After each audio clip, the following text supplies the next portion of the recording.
So hello again, everybody, and welcome to this session, which has the title Tribal Nation Stakeholders Focus Session. And we will discuss the concerns and perspectives to encourage students to go abroad. We have 3 speakers, but before I ask them to come here, I have an announcement to make, and I wanted to say it already so that I don't forget. But you're kindly asked, those of you that have a stand, to clean the table by the end of today, because tomorrow it won't be available anymore. Yeah? No?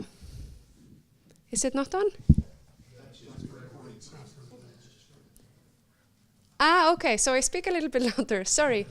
Main thing, if you have a stand, please clean it up by the end of today. Please take with you all the brochures and material that you may have left in there. Okay. So our first speaker is April Taylor. She's a sustainability scientist with the Chickasaw Nation office at the South Central Climate Science Center in Norman, Oklahoma. Her position includes serving as a matchmaker between the 68 tribes and climate scientists in Oklahoma. Now I need help. NM? New Mexico, that's embarrassing. Texas and LA, Louisiana, thank you. She also builds tribal staff capacity in climate vulnerability and adaptation planning. And then lastly, she works with the tribal education programs to develop opportunities for tribal students in the climate science fields. As a Chickasaw citizen with a family tradition of Native American grafted pecan trees, she's inspired by helping the tribes manage and plan for the many environmental impacts of climate variability and change. So I give the floor to April. Thank you very much.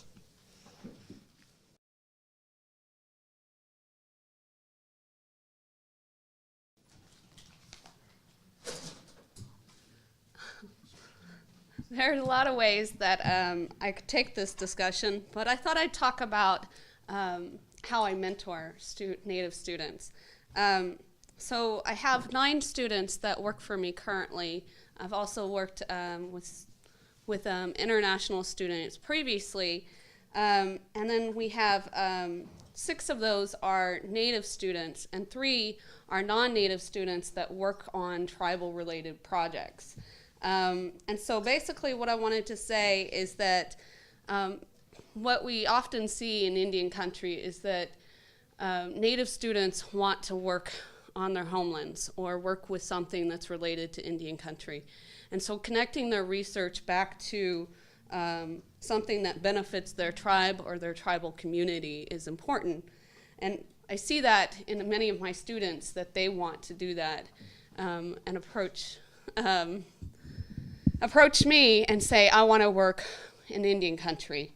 And so we try to find tribal staff to matchmake them with, to work with, or a project or a theme area that the tribe is working on that they could get a job in. You know, in many ways, we transition them into their tribe working on these things once they finish their research. So they go back to their communities and work for their tribe in many ways. So we're building the tribal capacity is in many ways what we see it. And so we're building those native scientists. So we have natives and native scientists working for our tribe. So we really are trying to build that capacity. The other aspect of what I'm seeing with my Native students is they want to reconnect to their culture. In many ways in Oklahoma, we've lost a lot of our culture or that connection, or maybe many of our students were not raised in the culture, and so they want opportunities to reconnect with that. So we have many of our research projects are focused not just on working with the tribe, but them interacting and learning about the tribe and the culture in many different ways. So that's an important aspect for us as well. Another aspect that we find is there's this concept of native science versus Western science. And there's a whole different perspective, but it's very valid science, and it's a new perspective. So working with researchers that are open to the native science perspectives or a different approach, and that are familiar with those things and those differences is something that we are challenged with, because many of our students and many of our tribal staff in the various science fields learn both ways, and how to integrate and blend those things is a challenge. And so one of the aspects that the Climate Science Center that we're doing is we're developing a guidebook for working in Indian country for researchers. So we're training our researchers at our universities in our region on how to work in Indian country and how to develop these relationships, and to consider things like traditional knowledge and native science. And so that's a big hurdle that we're trying to encourage that, and the benefits of working in Indian country and why you would want to do that. And we've talked a lot about that today, of why you would want to study abroad, but it's very similar of working in Indian country here in the United States. And so cultural sensitivities and things that you need to consider before you go out and work in Indian country. And in the same context of how you would connect native students or native researchers to a different culture abroad, and some of those challenges. So we talk a lot about being the first in the family or first generation to study abroad. I grew up in Elk City, Oklahoma, and was raised with our allotment land, but I went away to school. I went to Texas A&M Galveston, and then I went to the University of South Carolina.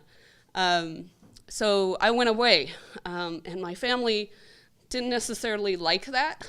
It was a struggle for me in many ways, but I was very fortunate. I talk a lot about this. I found out I got my job with my tribe the day before I walked across stage with my master's. And here I was moving back to Oklahoma to start something that's not very common in my tribe, and to start science and research. And to start some things that there aren't very many of us to do, and it's sort of a new area to think about. And so building our native researchers, that we have researchers, native scientists, doing research as well. And so that's something that I'm learning more and more about, native scientists that are out there doing research as well. So I wanted to talk about that. I really liked something that somebody said earlier today about co-mentoring, and I think it was this woman here in one of the breakout sessions. The idea of sending a mentor or somebody to sort of go with you and check it out or be there with you. We see that in Indian country. And tribal environmental staff or tribal scientists, in many ways, they go in pairs. They learn from each other as much as they learn from others in other communities. And they're sharing that experience. It's a big part of the way it works. We have trainings and tribal, we're trying to build capacity, and so we often will have multiple come from that tribe, and they take that back to their tribe and teach their tribe as well. So they have that task. So they're the ones representing their tribe and going and learning and sharing, but then they take that back to their tribe, to their departments, and so they're building the capacity internally as well. So I always see that as a benefit. The more the merrier from a tribe. I always welcome that in that sense of, I'm not gonna limit to one student or one tribal staff from a tribe. Types of things. Family support is another big one. So when I moved back to Oklahoma, what I did, and I don't know if many students do this, but the first person I went and visited was my great aunt Sadie. She's now 95. Before I even went and took my drug test, went to Ada, or before I went to move into my apartment in Norman, this was something that I wanted to do. I hadn't seen her in many of years, and I knew that she wasn't going to be here much longer, and so I wanted to, that was my first stop, to go back, and I knew I needed to do that. And she was always very supportive of me going away. So that just, she still talks about it today, of me going back and spending the night with her and coming and visiting her and my family and things like that. And so knowing that you have that support and that approval, and sort of that, for me, it was my welcoming back. And now it's like I have to make up for all that time that I lost. You know, I have to be a part of the community, be a part of my family, and share that. And they're always asking me about my job with the nation and what I'm doing, and so to have that is important to me. And so I thought I'd share that. I could talk about all sorts of other things, but I'm going to let. I don't want to steal all the ideas from my fellow panelists, so I'm going to let the next one talk. Or Rune.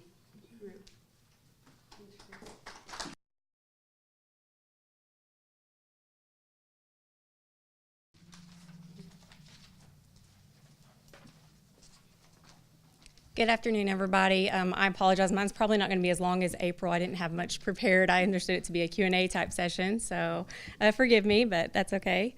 So just a little bit about my experience. I never studied abroad. I'm a first-generation college student, so growing up, you know, I knew a little bit about study abroad, but not really. When I got to college, I might have seen some emails come through or some things, but I just didn't really know the advantage that it would give me in my programs, and I just thought, well, you know, that's something for rich kids to do. I don't really understand it. I'm just not even going to look into it. So as I went on in grad school, well, in college, but then grad school, I started working as a peer advisor to Choctaw students, and mainly that started to work with them as a link with the tribe for their higher education scholarships and opportunities through the nation. But then that kind of developed into more opportunities for them, study abroad, summer programs, internships, just making students aware of all these opportunities. And so here I am in grad school, and I'm like, wow, there are so many opportunities to students, and it really is beneficial. You know, if only I would have knew more about it or had somebody that I could have talked to. And don't get me wrong, I had great advisors at OSU. OSU is awesome, but I just didn't take the information to heart like I should have. So there are really so many opportunities, but a lot of our students being first gen, and even in our Native American homes, sometimes college isn't talked about till junior, senior year of high school. So you're kind of already on the late track there. Then you get to college. A lot of our Native students are considered at risk, and you know, you think an at-risk student, well, they don't need to be doing study abroad. They need to be here focusing on their classes, when actually studies have shown that at-risk students come back after study abroad and produce academically better, or they perform better and actually graduate within time. You know, that is it's a really good experience for a lot of students.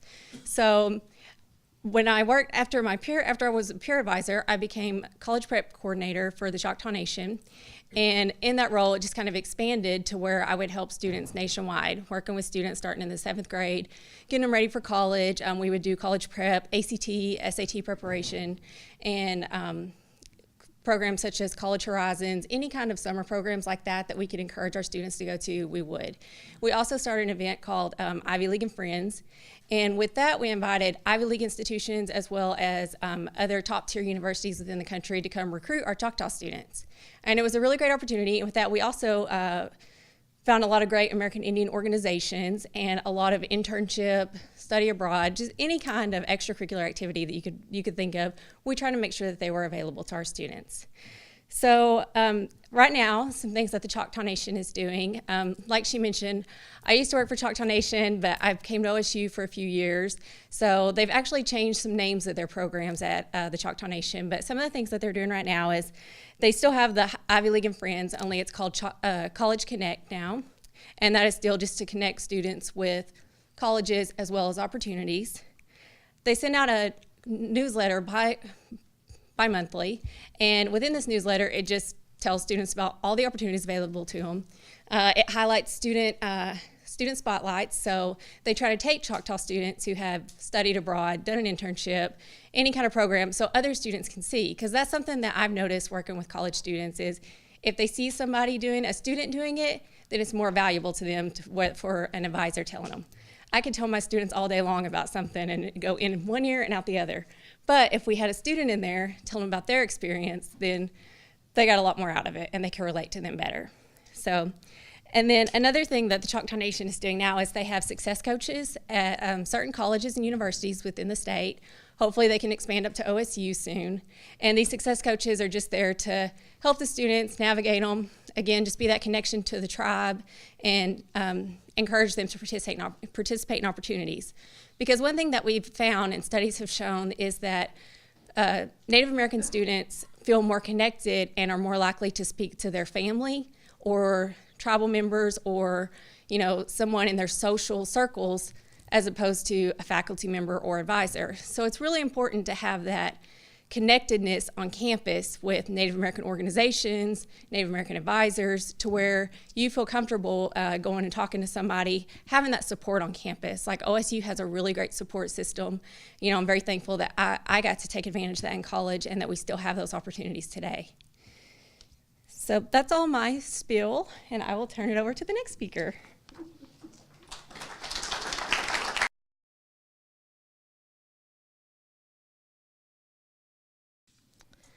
Bojo, Jijakwi Nadejnikas, Shawnee, Oklahoma, and Dochpia, Bodewadmi, and Dao.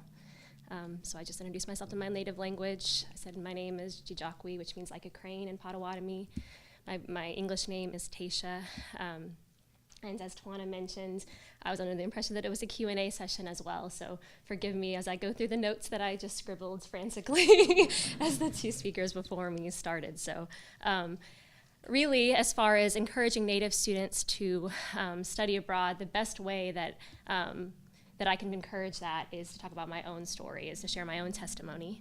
I'm from Shawnee, Oklahoma, grew up just next to my tribal headquarters, on our family's allotment land where my family still live. And growing up, I knew that college was a must for me. I knew that I was going to go to college. I knew that I wanted to go out of state, which was unusual for my area, but I didn't know a lot else about what the opportunities were for me. It wasn't really necessarily the fault of my advisors or my teachers. It was just they didn't know either. So basically, my family and really my mom was a huge support for me, and she pulled together all the resources she could find, asked anybody she could think of that might know anything about going out of state, and with her help, I ended up going to the University of Notre Dame, which was really special to me, and ended up being the perfect place for me. I didn't apply to a lot of schools because I didn't know that I should have applied to a lot of schools, but when I got there, the thing that I enjoyed most about Notre Dame was its sense of community, and that began to become really clear to me that of course, that was something that I needed. I came from a very strong community at home with my tribe and with my family, and so I started to realize, and it just continued to be reinforced, that the stronger the community was where I was, the more likely I was to succeed. So when I got to Notre Dame, everybody started talking about studying abroad. It was just on the tip of everyone's tongues. Our first couple of weeks, people were talking about, well, I want to study abroad in Spain, and I want to study abroad in Brazil, and all of these opportunities just kind of blew my mind. I'd been out of the country, just across the border to Canada a couple times, but that was it. So the idea that I could go someplace so far away and that it wouldn't be more than the tuition that I was already receiving a scholarship for, just opened up a lot of doors for me. So I thought, well, I want to go to Brazil. These ideas just kind of sounded good, and I thought, well, I want to go to Brazil. Well, I started to realize what all of the things I needed to do to get into that program, Number one being speak Portuguese, which I didn't. And I realized that, okay, this isn't for me. I tried taking a Portuguese class or two, and I realized that that wasn't the best spot for me. On top of that, I was an English major, so I started to realize if I'm going to study literature, it probably should be in a language that I understand.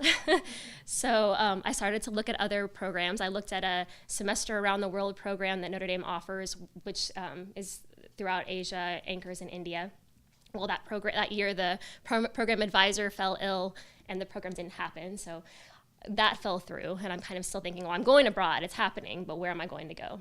Well, I started to hear more about the London program, which, of course, I spoke English, so that was, I could check that off the list. And also, being an English major, of course, the opportunities to study literature in a place like London, it was perfect for me. So at first, I sort of was disappointed. It felt like a consolation prize, like, oh, you get to go here, and it's not the exotic place that you thought you might go. But I started to realize that it was actually a better fit for me.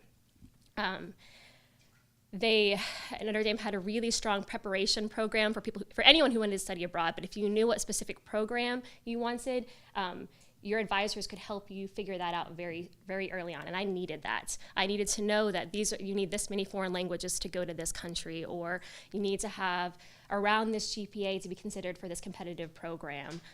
This is when you need to apply, and here's what makes a strong application. And they would have open seminars where people would talk about these things. And it was because of that I was able to have all of my classes and affairs in order so that when I applied, I was accepted. When I got there, so the Notre Dame program in London is fairly large. It's about 100 students per semester. And it's kind of a well-oiled machine. You get there's a strong orientation program. They walk you to it's 2.5-mile walk to your classroom, but they kind of make it a scavenger hunt to help you find it the first day. And there are all of these things in place to help you really orient yourself to the city. But even with all of that, the first weekend I was there, I remember very clearly sitting in my flat with one of my best friends from Notre Dame who was also in the same program, and we just cried and cried and cried. And we thought, is there any way that we can get out of this?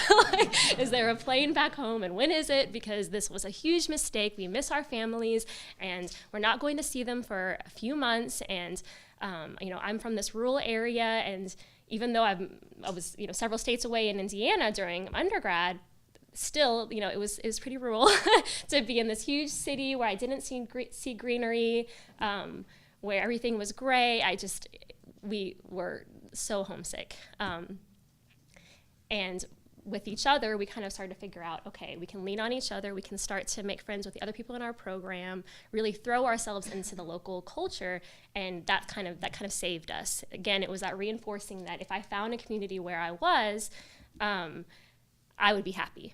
So I really did find a circle of friends that were within my university, the university program there.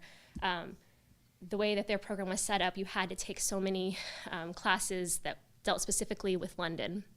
So I took a London theater class where I got to go see plays in the West End and write papers about them, which was an opportunity that I never thought growing up in Shawnee, Oklahoma, that I would get to have. And it was something that was wrapped up into my tuition, so it wasn't anything extra for me to pay.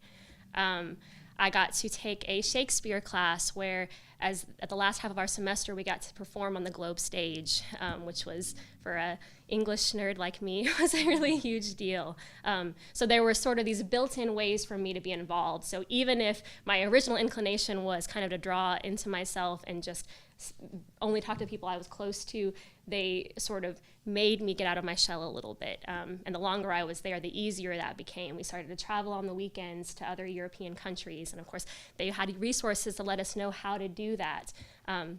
We received a regular stipend, which after the conversion rate wasn't much, but we kind of all commiserated and laughed about our meatless meals and our off-brand digestives and things like that. So anyway, I ended up loving my experience so much, and after it all happened, I'm still sort of realizing the effects that it had on me, the effects that I had from realizing how important it was to get out of my shell, how much travel has meant to me, and how much I love that now. And I never would have known. My family we didn't have the money to go fly off to a European country. So to be able to do that and see those things is something that I felt very privileged to be able to do. And I know that, it was an honor for me to be able to do that. I came back, I graduated from Notre Dame, and ended up being so taken with this idea of travel and living abroad. I ended up doing a program with a nonprofit in Puerto Rico. So I spent a year working at an after-school program and teaching there. I say abroad, I know that it is it's a Commonwealth. My dad is from Puerto Rico as well. So, but even that experience of traveling, of learning the language, of creating a community there in Puerto Rico, all of these things just sort of reinforced, and my experience before in London allowed me to build on that and even sort of get more out of that experience. I spent 2 years there and ended up having the amazing opportunity that, just like these ladies have shared, to come back and work for my tribe, which really meant the world to me. For a long time, I didn't know exactly what I wanted to do. I started to realize I had a passion specifically for education. So when the opportunity came back to work for my tribe, and then later, just recently, when the opportunity came to pitch an idea for the education department, like what I had seen the Chickasaw and Choctaw Nations do, and then to be the director of that department, was just perfect for me. It was kind of the ideal job that that I got to write the job description for and now get to do. So I feel very lucky to do that. In our department now, what we do is I had to help Citizen Potawatomi Nation tribal members all over the world. Our membership is scattered due to several removal periods. We help them identify and achieve their educational goals. So for some, that's adult students. For some, that's students who are already second semester seniors but are just now starting to think about college. For some, it's somebody who's just looking at top tier universities, who already has applied to all of the Ivies. The breadth of students that we work with is really large. But our goal is just to basically create relationships with those students, connect them to resources, and then really just advise them what is best for them individually, and never make them feel like their educational goals are less or more than anyone else's. So as far as study abroad, what we do if we come across a student who wants to study abroad is really talk to them. Is this the best fit for you? It sounds so glamorous, and I know somebody who went through it that, I just want to go, I just want to do this. Well, is that country the best for you? Is it the best place for your education? What is the infrastructure like in that program there? When you get there, will you have money to live? Will you be able to find your way around? Can you speak the language? Some of these things that maybe seem so elementary are not often taught to Native students, because this is an opportunity that they may be the first in their family to have. So really, I would just say, as far as recommendations to encourage Native students to take advantage of studying or researching abroad, is really just be mindful of cost. I'd say that's the largest barrier. I was lucky because I had financial aid and a scholarship that paid for my tuition, so I didn't have to pay. I didn't have to pay when I studied abroad, but that's not normal. So any way that cost can be minimized would be huge. That fear of leaving home, kind of explaining to a student why this opportunity might benefit them, how they might be able to create another community or family while they're abroad, is beneficial. Understanding how to prepare, if there are classes or a GPA or a language that you need to know about. And then just really, when you're there, learn how to enjoy it. I mean, I feel like for a lot of Native students or other minority students, it just seems like you're trying so hard to get to college, and when you're there, you're just trying so hard to not fail. And I don't mean fail as in get an F, I just mean like not fail your family and your community back home and do well. So just really understand that while you're there, it's not the most important thing that you do your paper that weekends. Of course, you should do that, but don't do that at the expense of seeing the local surroundings and going to the cafe down the street and things like that. That's why you're there. You're not there to sit in your room and write papers. So anyway, that's all I have to share, and I think we'll open for the Q&A part.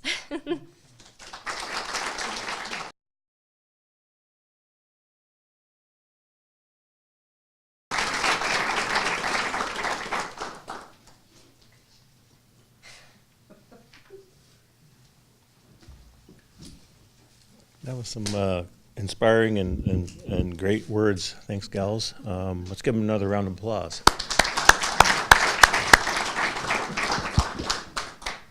Because basically, when you talk about Native Americans and study abroad, it's not only diverse in where you're going, it's diverse on where our students are coming from.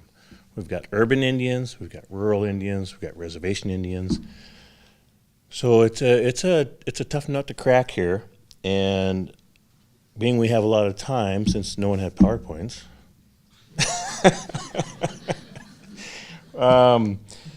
I know I learned a lot, but I can wait. So let's open it up for questions.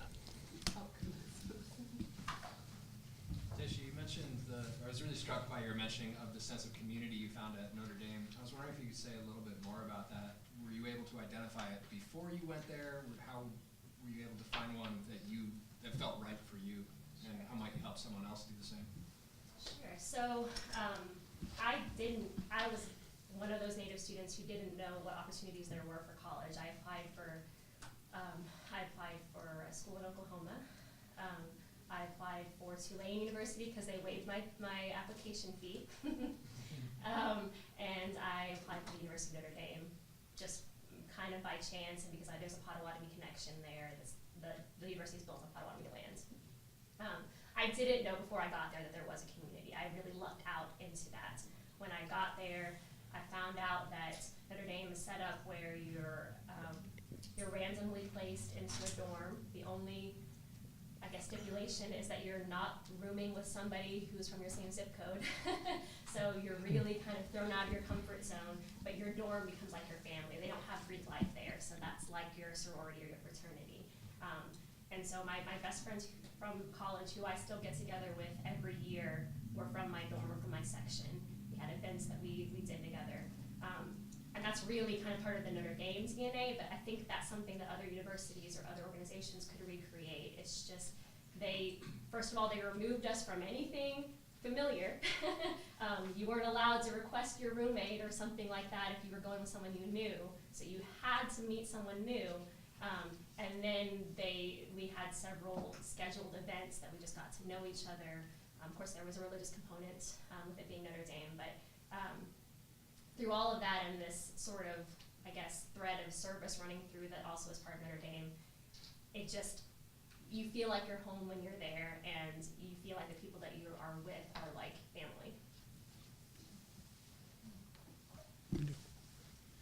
Sure.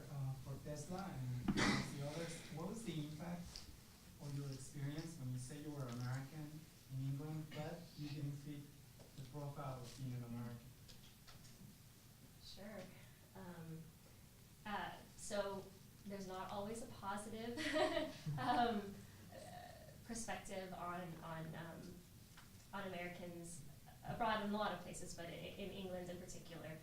And so I was always very cautious to try to observe first, but you could see sometimes in our program, it being a large program and people knowing other people and traveling in groups as Americans sometimes, that they would be very loud on the tube, for instance. Or I remember very clearly Halloween, which is not a holiday that's very well celebrated there, and everyone dressed up in the costumes like you do in the States, took the tube to a party and was really yelling. And it was very clear that they were not a part of that culture. And it was kind of something that I felt like my Native upbringing helped me, because it was important to me to observe how others were acting before I jumped in. But that wasn't something that I think everybody was taught. So I wish that everybody had gotten a stronger orientation on this is sort of how to blend in a little bit more. I don't think that was very clear. I'll take a little different perspective of that. And I talk a lot with my Native research, my Native interns about this. And being Native, you have to be ready to sort of talk about or educate the people around you. And they think of Native Americans as no longer, and that we're very alive today, and we're very prosperous, and there are many of us. There are 566 tribes just in the United States. There are indigenous peoples all around the world. But unfortunately, our education, even here in Oklahoma, we're not taught about the Native American history, about the Chickasaws, about many of them. And so that's, I think, what was so hard for me, to sort of stand up and represent and educate people and be ready to say that and correct them and be like, well, how do you not know this, you know? Coming from Oklahoma, I think with 39 tribes here, we at least have some kind of education on that. But stepping across the border, when I went to Texas A&M, they learned about the Alamo. You know, we're a bordering state, and they don't know the Oklahoma history at all. And then the further and further you travel, the less and less it seems that people know. But on the other side, what I got the opportunity was when internationals come and work for me, and I mentor them, I get to share that piece of my culture and Oklahoma culture and all the tribes with them, and how they can connect that to their indigenous peoples and their culture as well, and really they look for that and they strive for that. And I've been asked, you know, some very similar questions that I deal with, you know, and I'm just like, they get here and they feel alone, but that sort of provides some kind of connection to their home place, to their way of living, type of things when I share that with them. And so that's what I have to say on that. Well, I've never been abroad, so I don't have anything to add. Oh, sorry, Randy. I'm really enjoyed this session, and April, I have a question for you. You mentioned a sort of a dichotomy in perspectives on science early on when you were speaking. And I wonder if you could say more about that, and also maybe give us an idea of the strategies you use to try to sort of reconcile and bring those perspectives together with your students. So I'm assuming you're referring to native science or traditional ecological knowledge, some of those names, yeah. Indigenous knowledge, local knowledge, there's Right. all these different terms for it, and Western science. And so what I mentioned is that this traditional knowledge in science is very valid, and it's observation-based, it's just a different approach. For example, an example that I like to give in climate change, because that's what I work in, you have these Inuit populations that have been absorbing and live the currents, the ice melt, all these things around them, the wells and when they come and the timings, all sorts of things. And they have that local knowledge that the instruments or the scientists don't necessarily have. But then you teach them how to monitor and some of the scientific ways, and it starts aligning very nicely. And there's a lot of knowledge there.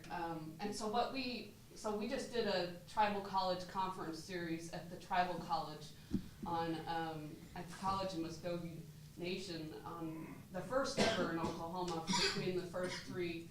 We have 3 tribal colleges here in Oklahoma.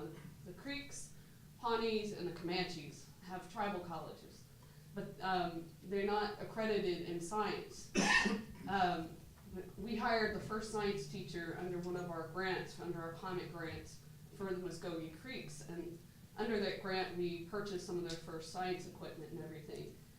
So this year we did the first tribal college conference, and we brought in over 100 tribal college students to our first conference this year.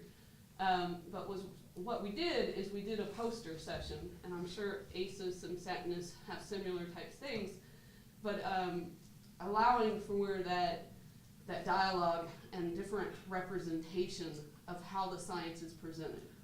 That it's not this Western knowledge if you have to have an abstract and you have to go by certain methods and you have to have this template of this is the way you do it and this is the only way you do it in science. That you're open to present that in whatever way that may be, and the way you were taught. And for me, I talked about my grandfather and the nature walks. We used to go do nature walks growing up on our allotment land. he would teach us the native cultural plants and the native names and all the respect for it and everything. And that's why I went in environmental science. And so there's a connection to it. It's a spiritual and a religious connection to their surroundings, the way of life. To them, there's the scientific aspects of what's going on around them is a part of their way of life, their everyday. It's not separate. So to tell them in some of these communities that you have to do science a certain way and you have to separate it doesn't make any sense. The other concerns that I have is then you have language. In many of these languages, they don't have a way to explain photosynthesis. No word for photosynthesis. It's very connected, embedded in their culture, in their way of life of every day, of knowing, but they know photosynthesis, they know of that. And so it becomes a whole different perspective of looking at science. And so to encourage that and to be acceptable of that. And one thing that I come across is sometimes our agencies, our funding agencies, aren't open to that. Or our researchers, like I talked about, educating our researchers and our agencies and our universities to how to work in Indian country have to be acceptable to those differences. And there are ways that we might integrate them and work together and see both sides type of things. Does that help? Yeah, thanks. Yes, Randy. So, my question's about something that Dodie brought up this morning, or came out in our conversation, and it was along the lines of something that I hadn't considered, which is that we many of us agree that it's great to have a mentor from the sending side, a base when you go abroad. So, for instance, if you're in a nation in Brazil, you'd have a mentor from the university in Brazil going to study abroad in Japan. And what came out this morning was the notion that it might be very useful to have a co-mentor for Native American students, for indigenous peoples within the culture, within the community. Within your three communities, would you agree with that statement? And is there a natural office that would assume that? In April's case, it'd probably be you. So we do we call it the Intertribal Climate Change Youth Congress in DC, where we send tribes from all across the country to a camp. And what we do is, so on one aspect, we encourage Native scientists or Native environmental staff to go with them that, connects it back to their tribe or a career type thing, to see that there are Native scientists, that scientists aren't a white guy in a lab coat type thing. But it also adds to the aspect of, what's going on in their tribe and a learning opportunity. But I think, I forget your name, but I know the face. You guys were talking about a traditional person, somebody on the cultural side. So I thought that was interesting. Somebody that could make the link to the strong women and families in the tribes. So you went away from Notre Dame. Is there, at that time, could there have been somebody in the tribe that could have served as a little bit of a middle person that would have been productive in that transition?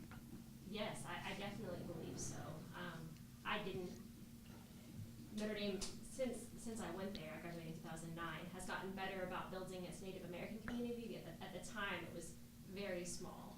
We didn't really have like a building or a community dedicated to it, so I didn't have a mentor like that. I sort of built another kind of community and just stayed very connected to my community at home, where I visited every break that I could. When I went to graduate school, though, however, I went to graduate school at Stanford University, and they do have a very strong Native American Cultural Center. When I got to campus, I immediately joined that and was around other Native American students. And everybody who worked at the center was a Native person who was older than me. That was hugely important to me, because I was able to kind of create that base where, like April was saying, I didn't have to explain to those people. It was somewhere where I could take a break of explaining what Native American meant. even if they weren't from my tribe, they understood kind of where I was coming from, and that made my time during graduate school much easier, and I think would have had the same effect had I had it during undergraduate.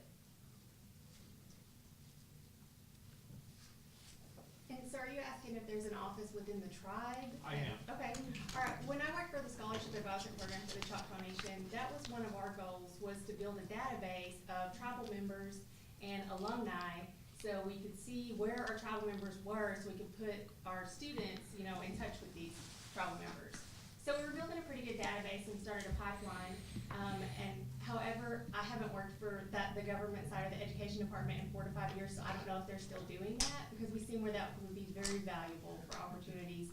But like I said, I know it was on our radar within the Scholarship Advisement Program, which is now the Choctaw College and Careers Department, because like I said, any opportunity, whether it be education or anything, you know, research, study abroad, we see where it could be very beneficial if students had a mentor or someone that had been through that. So part of our program too was a donor component. We offered scholarships from outside donors, and we really wanted to target our successful Choctaw tribal members to donate, you know, provide scholarships, and they did. We had some scholarship programs. We also had alumni or tribal members who would sponsor students to study abroad, do other programs. So we were building that within that. I can't say that they are still continuing that though, I'm not sure. Yes.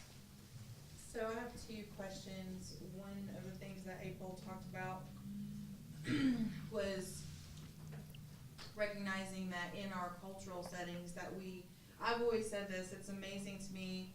I mean, we're a STEM society. Native Americans are STEM based. You know, we read the stars. We were conservationists.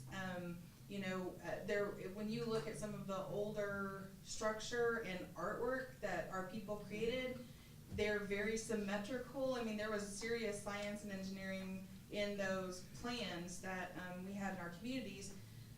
So what I've seen, and I'm just a mom, I'm not an educator or a scholar or anything, but what I've seen is there's a serious lack of people who can bridge that gap, who say, this is what you have, and this is what you've learned just by being Native, but bridging that gap to how that relates to using that knowledge in a classroom setting or in a job type setting to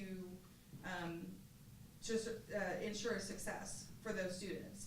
So do you guys feel the same way? Do you have any ideas about, because one of the things that that someone had specifically asked me about a couple of years ago was they wanted Native American based STEM demonstrations. And I couldn't find any lesson plans. I couldn't find anything for our Indian Ed people to go out and help our kids with these concepts. So I'm just curious if there's resources. I'm sure there's resources that we don't know about in the Tulsa area, but how do we tap into those if they're there? And if not, then how do we create those? Thank you for that, because I feel the same way. And so we've got a lot of things that we could be doing that we just haven't developed those. But there are some great Native scientists that do exactly that. And so I refer to them a lot. And so, so I'm developing that network, you know, that sort of people that I refer to or look up to because they have been able to do that. And that they want to do that, you know, that they want to be able to live in both worlds. But what's really cool, because I work with 68 tribes in Oklahoma, New Mexico, Texas, and Louisiana, and I work with a lot of the various tribal staff, but the environmental staff, they have to live in a lot of those both worlds. So a lot of the Pueblos, they go back and, you know, they live their traditional ways, but their job, and they have to travel and go work with all the agencies and things like that. And so to connect those two, and also to convince their agencies to support that they can blend the two, is something that I'm learning as I go. But it's really cool to see that there are some great examples out there. We can follow up after this. I would love that. And then, you guys have anything to add to that, or? Sure, just a little bit, just from the education side of it. There are definitely some really neat things happening. There's some books I'd love to recommend. come in, but that talk about ways to, it's really just drawing upon culturally relevant knowledge and saying, you already know this, just like you said, or using that traditional knowledge to teach more advanced skills. Like I've seen lesson plans. So my tribe is from the Great Lakes region originally, and we do a lot of maple syrup tapping. There are math lessons and science lessons that can go along with that maple syrup tapping. They already know how to do that, but things like measuring how often the tree drips, how often the sap drips, or what type of weather does it have to be, what part of the season does it have to be to do that. All of these things tie into STEM related fields, and they know those things, they just don't know it by those words, or they don't know how to apply formula to it. So there are definitely ways that I think you just honor the knowledge that's already there. That's kind of the first step. I'm sorry. Oh, I just had one more. sorry, Ben. I apologize. I'm not trying to cut anybody off. I just have one more thing, because I think it's really super important, is we talk about, in my experience from just the tribal side,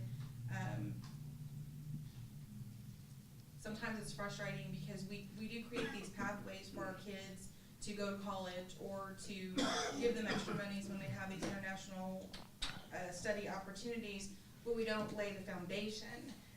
It doesn't do our kids any good if we have scholarships if they can't read by the 3rd grade. It doesn't do our kids any good to say you can go to OU or OSU or Notre Dame if they can't do basic math skills by the 4th grade.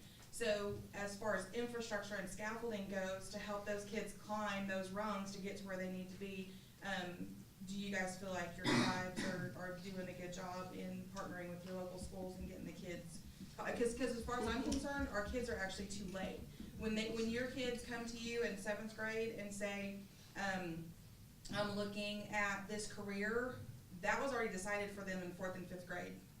Because if they didn't master those skills in 4th and 5th grade and get into the right classes in 7th grade, they're not going to take the right high school classes to get into the college courses they want. So by 7th grade in America, I don't know how it is in the other tribes or the other states or the other countries, but by 7th grade in Oklahoma, it's too late. Your high school courses have already been set for you in 4th and 5th grade. So that's my question, is the foundation that we're laying in helping those kids. I feel like our tribes could be doing a lot more, especially in the STEM areas. My brother teaches science, and he can't even, he gets books that are 3-4 years old, but the science standards have already been updated, and he has no money to buy new books. And so that means his students, he was telling me last night at dinner, that 58% in his school are not satisfactory. You know, they're below on STEM, and that's disheartening to me. And so I think that's my comment, is I know they're doing a lot of other things, and especially in language and culture and other types of efforts, and maybe, but in STEM, I feel like, and so what I've done is I called each of the tribes in my region, Oklahoma, New Mexico, Texas, and Louisiana. And what I do is I do youth outreach. I go out to after-school programs and schools and festivals, and I do science experiments. And I offered this. And so we started contacting all the tribal education in different schools, and they teach by the book, and or the test, and they're not open to some of these things that you're talking about, but bringing in somebody to teach something or to, and in STEM is, I think in Norman they were telling me they get 50 minutes of science a week. And I'm like, you're kidding me. And so they are very limited on what they can teach in the schools. So any chance I get out of the schools and informally, I try to go do that. And just before I call on Ben, that's part of the Bridging the Two Worlds thing. So we got this focus on STEM, and we got focus on cultural activities, and where do you draw the line, and then you got family and grandparents pushing this way, and you got high school and middle school and elementary teachers pushing them this way. The kids, they have tough choices. So with that, Ben? First of all, I want to thank all the panelists, all of you, for giving us your insight. Seldom do we have an opportunity to hear about experiences like yours. So I'm very thankful. I'm curious, given that all of you are ladies, very smart ladies, very well articulate ladies, could you tell us what's happening to the boys in your communities? Are they thinking about going to college? Are they thinking about going into STEM disciplines? Are they taking the community college route? What's happening? So I can respond to a little bit of that.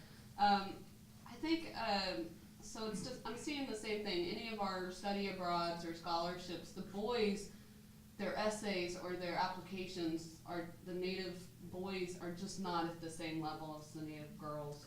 And I'm not sure, we've talked a lot about that in our discussions and my position. I think Native boys are focused on maybe sports or athletics or other things that they're encouraged to go in and excel at.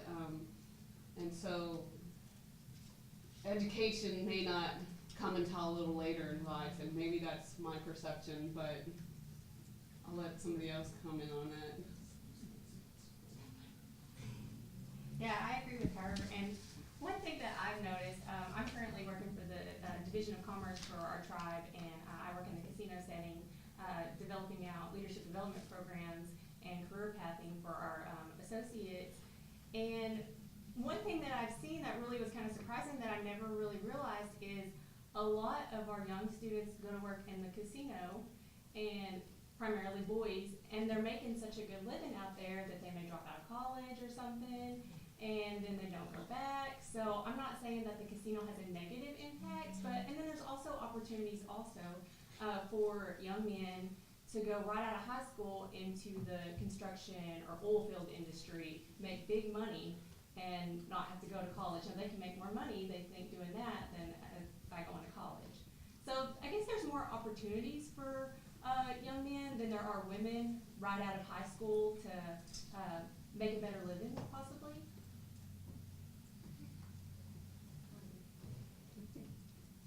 I would say it probably really differs by the tribe and tribal nation and maybe even geographic location. But within our tribe, I actually do see more Native boys who are interested in the STEM fields. We have quite a few who are interested in engineering, for instance.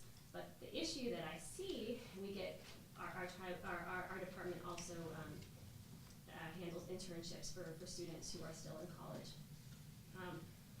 For instance, we had 3 people just this summer who wanted to come back and intern in something related to engineering.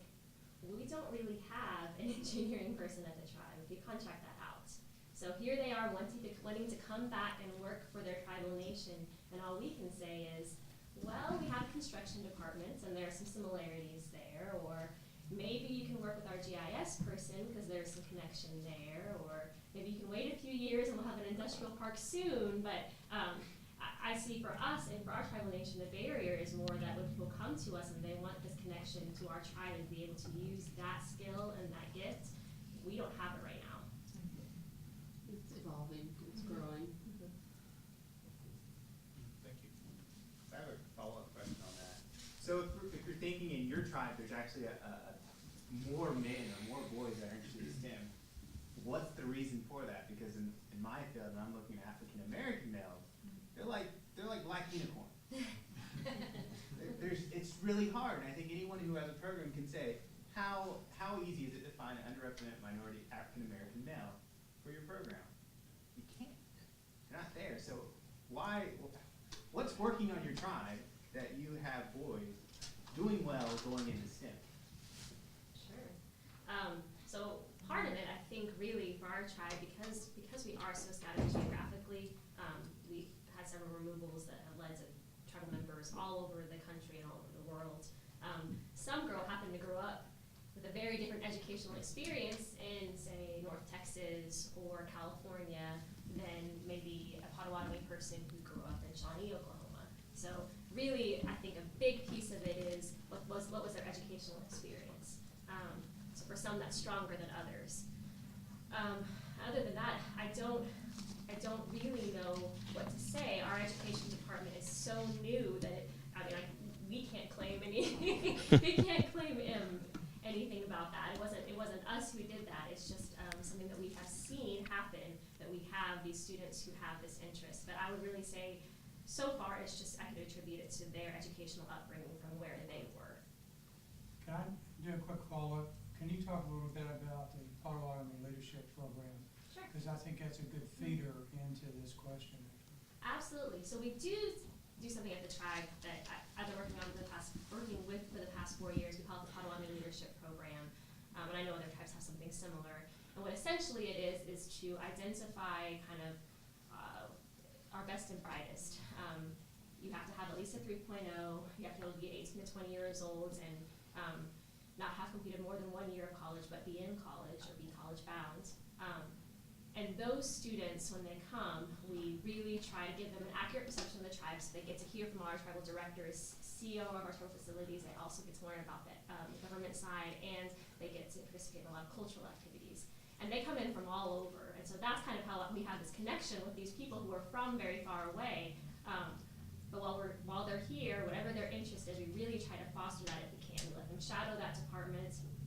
We try to create a connection later if they do want to come back.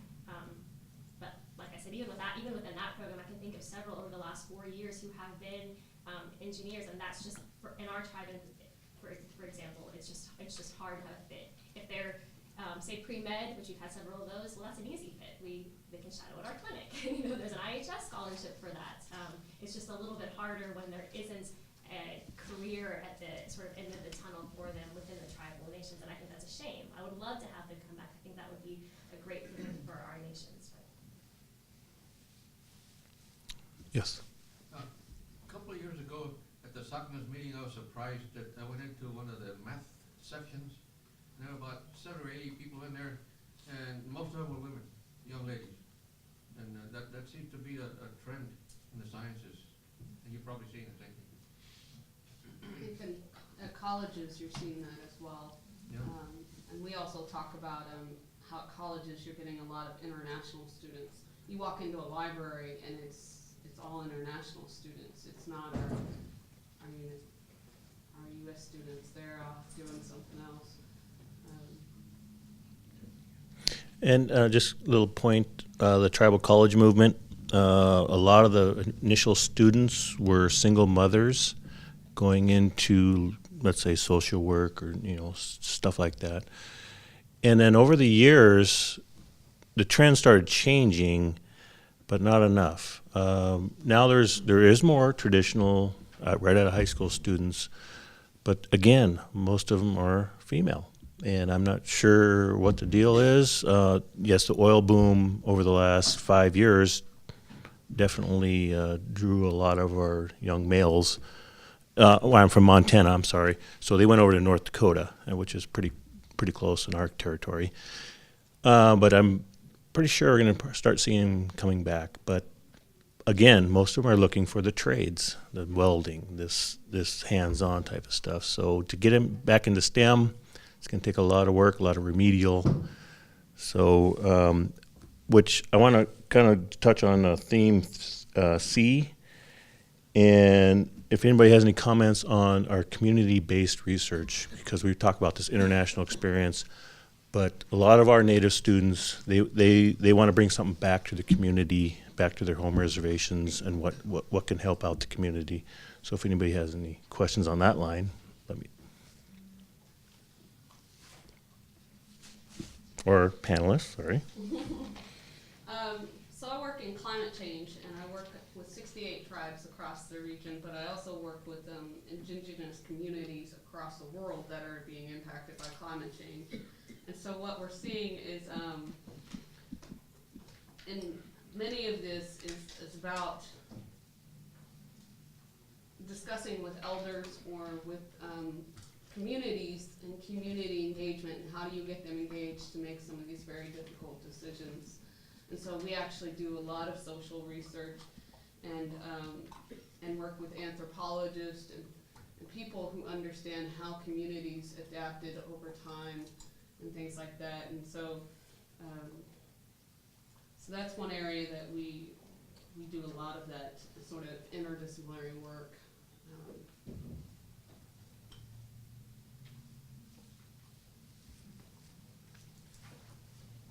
All right. Well, actually, I had a little point on that. She's talked about us, Native communities adapting, and we've adapted over the years, otherwise we wouldn't be here. Prime example is the horse. Native communities severely or were isolated until the horse arrived, and all of a sudden, boom, we're mobile, or more mobile than using other means. And so some of our communities feel that we adapt technology more than others. Some might disagree, but what's your guys' point of view on adapting Western technology and still keeping our cultural traditions? I think there are a lot of challenges there. We've talked a lot about our youth and technology and how do we blend those and make it applicable to our youth. And so there's some really cool examples of that. One from your region, I have a good friend, Salish Kootenai. They have their apps. They have apps of all their culturally significant plants and animals in their language for their youth and for their citizens to learn. For example, so things like that are really cool examples of them using today's technology to educate for educational purposes. Any examples or things you guys want to comment on? Help me out. So, especially as I mentioned, it really, I guess it's important to understand that every tribal nation is different, and so I think even the three here, we happen to have tribal members who are scattered all over. Our tribes are determined by descendancy. So that's very different than somebody, say, up in Montana or South Dakota who is on a reservation. But for our tribe, one of our biggest challenges in everything that we do in our Second Tribal members is how do we reach those people who are not next to our tribal headquarters? How do we make them still feel connected to their tribe and know about their culture? And it's a huge challenge for somebody who lives in Northern California, who's never been to Oklahoma, who will never be in Oklahoma, who didn't grow up with an elder who knew these things through no fault of their own because of removal or boarding schools or whatever. Well, how do we bring them back? How do we connect to them? So for us, technology is huge in that way because we can do things like offer an online language course in Potawatomi that we are doing this right now, and students are taking it and we're getting such good feedback because otherwise they may have never had the opportunity to learn Potawatomi, and that can be a gateway to learn other things about the tribe and to bring them back. So for us to try to, I guess, overcome that barrier, technology is a way that we reach out to those people who are not immediately local. Go ahead.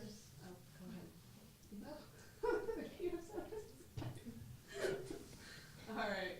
I was just going to say, again, in this sort of area, the importance of educating your researchers on ethical research and how to work in Indian country or with indigenous communities is very important.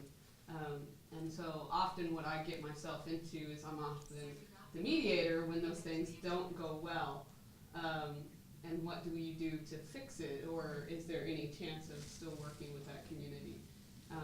Types of things. And sometimes the researchers don't even realize that they've done something wrong, and I'll walk into an environmental meeting and I get a good earful for a few hours of what's gone wrong and who it is, and it may not be even a researcher that I know of or have worked with, but I'm seen as that sort of mediator, and so often working through those things, and that's what the guidebook is supposed to help with in the trainings that we're going to be doing. So one of the things that we talk about in the guidebook is that tribes have their own IRBs, institutional review boards for social science. and more are getting them. And so, for example, the Choctaw Nation has one, the Chickasaw Nation has one. I don't think the Citizen Pods have one.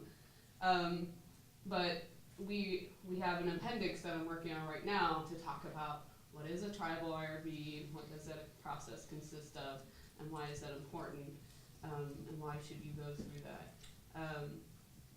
And so that's something that researchers that haven't worked in Indian country are not aware of.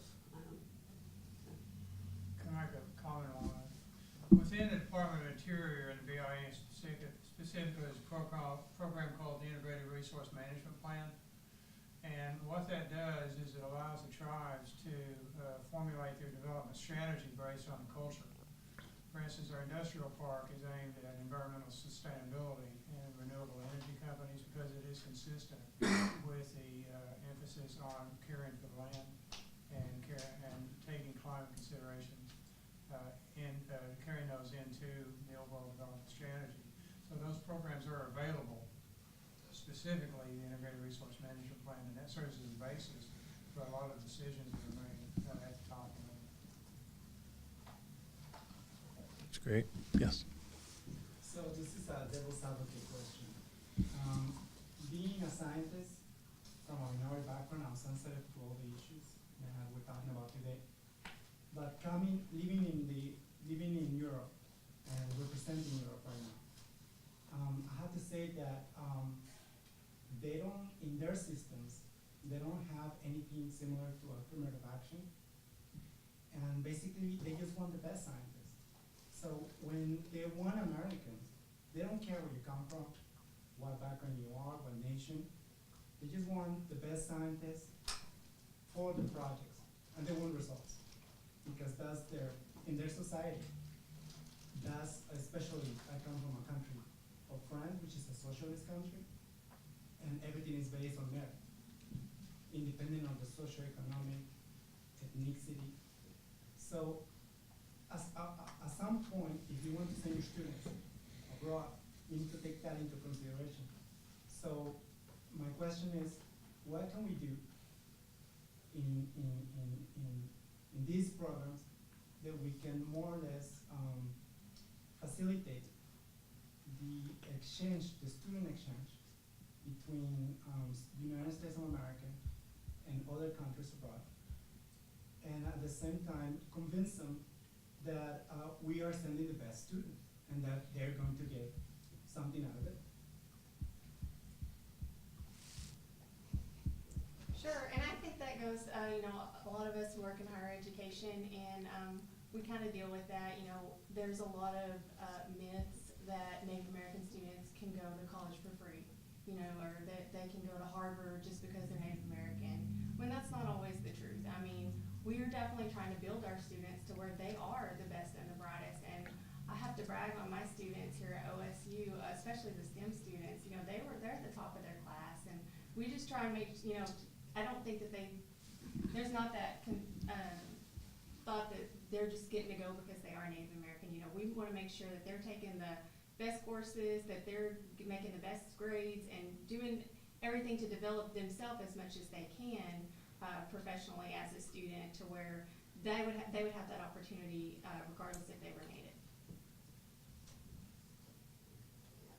Yeah, I definitely would agree with that. I know going to school and you always have that same experience where people are like, oh, so you're Native, or you got here because of that, or oh, well, you should apply to any grad school you want because you'll definitely get in. And it is kind of a confidence shots if you don't feel prepared. So it is kind of that you do need to be prepared academically. One thing that I've learned and I try to, I guess, encourage students to draw upon is to realize how to sell themselves. That's a skill, and that's something that maybe if they haven't been taught it, they don't know, or they feel like it goes against their culture because they're not told to brag about themselves in that way. And it isn't to go. I don't want them to feel like they have to do what's wrong for their culture, but to understand that for some of these opportunities, that if you can show how your native culture and being involved in your native culture makes you a good fit for this program and a unique fit that somebody else who also is high scoring but didn't have that background, that's hugely important. I don't think they always realize that because they've had that background, that makes them a spectacular fit for a lot of things. It's just kind of how to use that vocabulary and really know how to sell themselves in that way.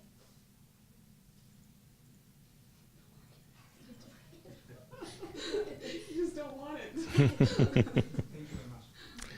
Could I take us in a little bit different direction? And excuse me if I just missed this and it really wasn't in your mandate, but let me ask it nonetheless. That one of the main things that we're looking for in this workshop are your input on characteristics for success. And so if I ask that question of each of your nations as you perceive it, when you think about either your own experience in going abroad, coming back, what, as Runa so artfully before presented to us, that in the European Union they found a certain number of things that students, by going to another culture, took away. What did they learn? I'd like to have a sense of what you think is most important that comes along with going into an international setting, ideally for research, and as possible, like for your nations, does that align with the values of the nations? We hope and we think it will. But what are the most important things? Like when you went to London and you were crying, what's the training, the skills that would have made a difference and would have made that easier for you? Toward you. So I think part of it was just I hadn't had that experience. It was so drastically different. And while it might sound silly to not to be so struck by being completely surrounded by cement and the 23rd floor of an apartment building, that was so strikingly different than my own community. And even though I thought I had prepared myself, I hadn't. So I don't know. I think they did a very good job of orienting me to that. I think at first it was quite a big shock, but I did appreciate that they sort of gave us this orientation, that it was very structured of here's what to expect when you get there, here, let me help you with your flights once you arrive. All of that was really helpful to me. But I think to address the question, what did I gain from the experience?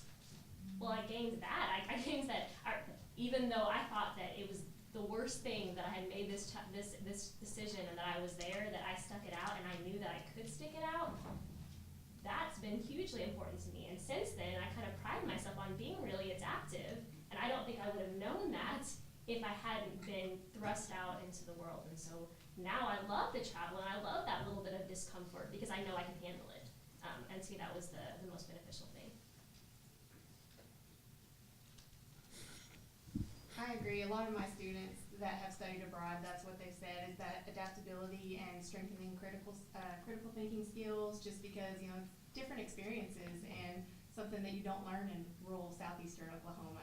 So just having that exposure to other cultures, experiences, and figuring things out on your own. A lot of students, that's the first time that they're completely independent is when they study abroad. So just having that independence to grow too. Right, and I don't think this is a strictly Native American thing, but it's something you bring back to your community. Black, Hispanic, you just got to bring something back and get it out, especially to your family who probably was hesitant that you were leaving anyway. Then you get back, they're relieved. What did you learn? Oh, wow, really? And then that kind of just builds, and we get more students that are interested. I think that's another thing is how do we get more interest? One of these themes here, I think, is how do we get more interest in these international experiences is word of mouth. Even though we had some difficulties, we had some scariness, hey, I lived, okay? We're good. Anything else? Kind of along those lines, I wasn't in another country, but when being like a first-generation native student in college, I remember having that same night in my dorm room where I was like crying and wanting to go see my mom. I just want to go back and work, you know, just a normal job, at, you know, back where I live. But there was a science native group at the school I went to, and to have that second family, to have that second family was a big thing.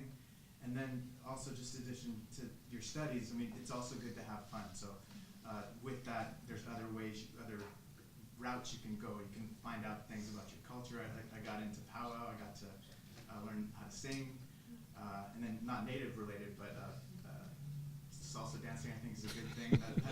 Take your mind off of studies, and then basketball. Like some of my friends were they're into basketball. Native basketball is a little bit different than other kinds of basketball, and we go play like every afternoon, and it was a good way to I don't know, just to get your mind off some of your studies when you need that sometimes. Definitely. One last question, I guess. So the idea of communities come up a lot across some of the sessions, and there's been talks of there's planned community to ensure that folks adapt, and then there's community that people develop once they're there. So what's the view of the panel in terms of what's the right balance between how much community needs to be provided and how much is it, you know, at some point the student needs to develop their own community once they're there?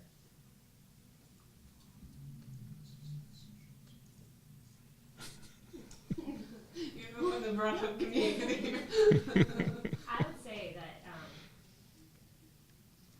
for me, it was helpful to have the tools provided to me to create that community, even if I didn't end up being a part of that community that was sort of handed to me. Like even if I had made friends outside of my dorm, for instance, or if I hadn't found a community at the Native American Cultural Center in graduate school, the fact that those were there made it easier to at least take that first step. And then I made connections there, of course, and then the connections there, and then they have connections. It was sort of a ripple effect. But I think hearing from some of my friends who maybe went to universities that didn't offer those resources and tools and sort of took a more independence, like you're on your own now and you're going to live not on campus, you're going to live in the middle of New York City or something like that. They found it, they told me that they really struggled with that because it wasn't kind of ready-made. They did have to go out and make those relationships, and it's a little bit harder if you don't have that first step made for you, even if eventually it does kind of become your own responsibility, I guess, if that makes sense. So I'm going to speak on a little different perspective of that. So I had to work my way through college. I had 3 jobs in undergraduate, and 3 in grad school as well. So I worked a lot. So what it came to for me was my community was at work in my research, in my fellow research scientists and things like that. And so that was sort of my separation from my schoolwork. It was sort of 2 different worlds. So in undergraduate, you know, you're doing so much of your harder. I found my really hard coursework, my calculus, my organic chemistry, all that, much harder than my grad school classes, actually. But when you're going through those really hard classes, to, again, have something to separate that. And so my work was my social life, was my separation, and my sort of stress release in many ways. And so having something as you're going through that, but also a research community that you can talk through some of these challenges of what you're going through. And you're always going to have those times in your research that you get stuck or things aren't going as well or you're not quite sure what it means. You did all this work and now what type of situations, or you're several years in and you're thinking, man, when is this ever going to end? Is this ever going to mean something? Or, you know, several years in and you spend so much time on something and it doesn't make sense or you're not quite sure. And so always having somebody to, as a research community, to refer to, or to, that you're not alone in it, that you can refer back to.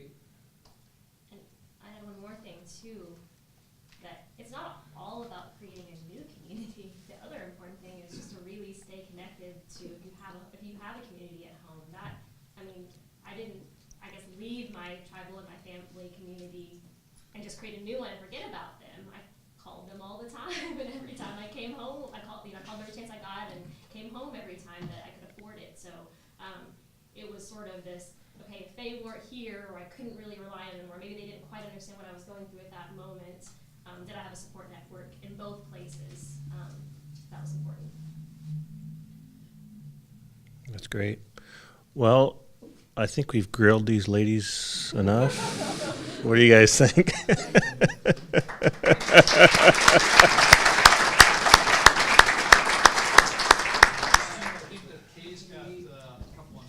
All right. This doesn't work, by the way.